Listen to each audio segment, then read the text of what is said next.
Bu! Čo tu robíš, Harry? V takýchto neskorých hodinách. A počkej mi ťa pozrieť. To... To nie je možné. Takéto nechutné monštrum mi tu nebude, nechceš ukázať. Však ale neviem, či to už budem prečítať. Ale asi nie. Chápem ťa, máš malý kokot. Vytiahni ho. Hneď? Nemôžem. A tu čo za papierik, ako čo si myslíš? No dobre, no dávaj, prečítaj to, čo sa hanbíš. Jaký máš malý kokot, to vieme všetci. Názor Rockforde. No. Hej, počuješ, teraz sa tam otvor do piči. No, už to pôjde. No, čítaj to. No, kde bolo, tam bol kokot.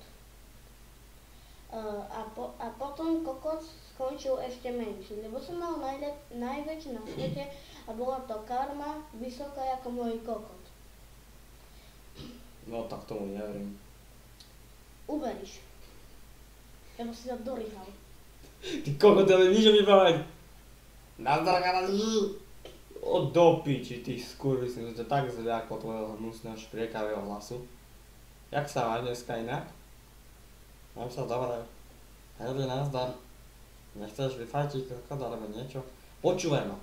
Jemu asi nevyfajtíš nič, lebo tamten medzi rozkrokom má taký malý chameleona, že to neuveríš. Ty, no zasvietím ti na to.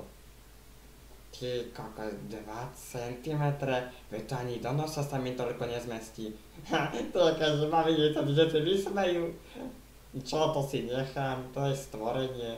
Je malinký jak diamantík, to si nechám. Na to zabudnú, dobre?